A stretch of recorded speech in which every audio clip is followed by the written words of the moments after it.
What if your reputation could enter the room before you did? Before you say a word?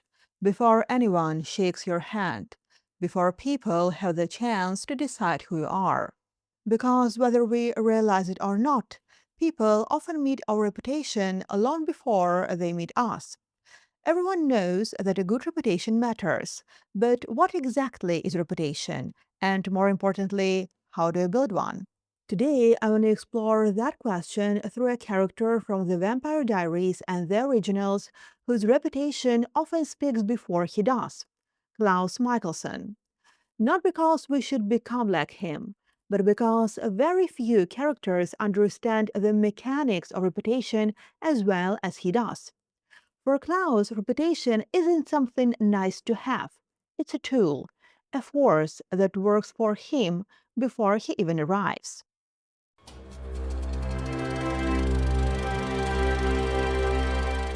Hello, I'm Mila Halosha. Welcome.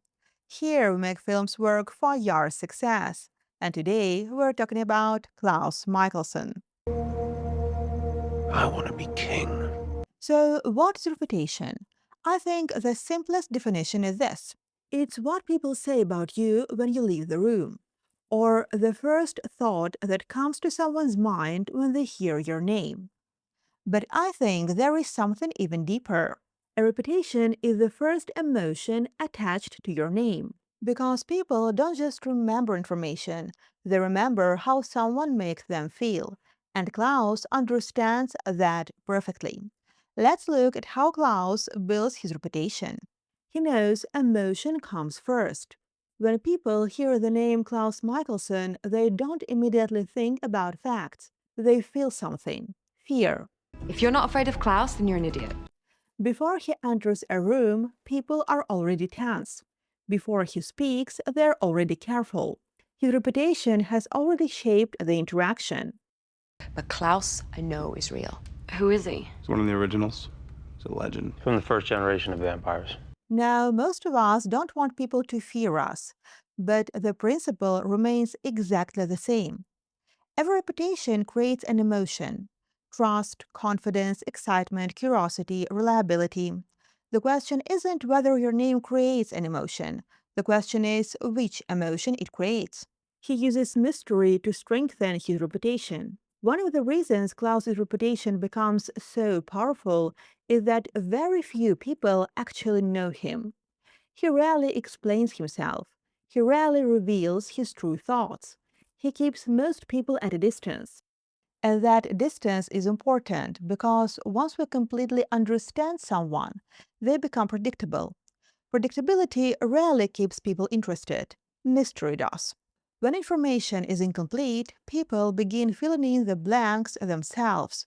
Stories spread, rumors grow, imagination often becomes stronger than reality. That's exactly what happens with Klaus. His reputation isn't built only by what people know, it's also built by what they don't know. He makes every interaction reinforce his reputation. But mystery alone isn't enough. A reputation only survives if reality supports it. When people finally meet Klaus, he behaves exactly as they expect. His actions reinforce the stories they've already heard. There isn't a gap between expectation and experience. And that's incredibly important because every interaction either strengthens your reputation or weakens it. Think about brands. If a company promises exceptional quality but delivers something average, people stop believing the promise. The same principle applies to people. Your reputation isn't built by what you say about yourself. It's built by whether your actions consistently confirm what people already expect. Consistency turns reputation into trust. He leaves something for people to discover. At first glance, this seems to contradict everything we've discussed. If mystery is valuable, why does Klaus reveal another side of himself to certain people? Because not everyone receives the same version of him. His family, the people closest to him, the few who earn his trust. They see qualities that most people never do. And I already have a dress, so don't even think of getting me so much as a corsage, you understand? But this doesn't weaken his reputation, it strengthens it. Because every legendary figure has someone who says, they're actually different. Those words don't destroy the image. They make it richer, they add depth. They create the feeling that there is still something left to discover. He doesn't build his reputation alone. Someone always carries your story. In Klaus's case, that person is often Elijah.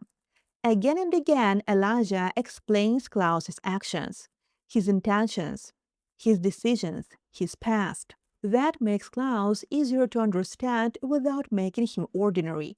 The mystery remains, but people gain just enough understanding to keep believing in the person they've already imagined.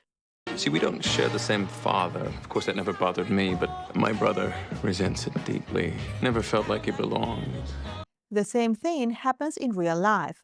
Friends recommend us, clients leave reviews, colleagues tell stories, partners introduce us. People often believe what others say about us more than what we say about ourselves. Our reputation grows through conversations we're not even part of, and that's why they're so powerful. So, how can you apply these ideas to your own life? Decide what emotion you want your name to create. Ask yourself, what do I want people to feel after interacting with me? Trusted, inspired, confident, curious, calm. People don't just remember what you said, they remember how you made them feel. But that emotion shouldn't be manufactured. It shouldn't be something you pretend to be.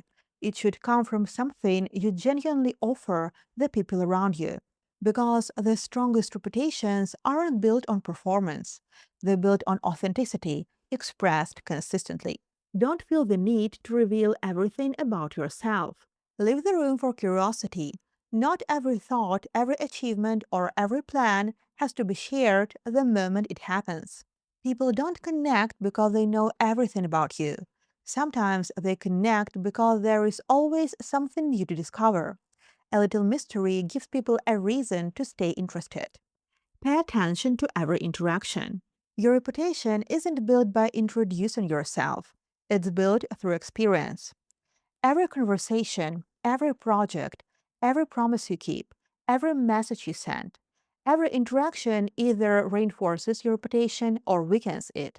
People don't remember what you intended, they remember what they experienced. Leave something for people to discover. Not everyone needs access to every part of who you are. Some people will only know your public side, others will earn the privilege of seeing more. When different people know different sides of you, your reputation gains depth. Don't build your reputation alone. The strongest reputations spread through other people. Recommendations, reviews, testimonials, conversations, word of mouth. Because the most powerful reputation isn't the one you describe, it's the one other people describe for you. Most people think reputation begins when they introduce themselves. It doesn't. It begins much earlier, with a story, with an expectation, with an emotion. Klaus Mikaelson understood that better than most. Before anyone met Klaus, they had already met his reputation. The real question is, what does your reputation say before you do? I'll see you in the next video.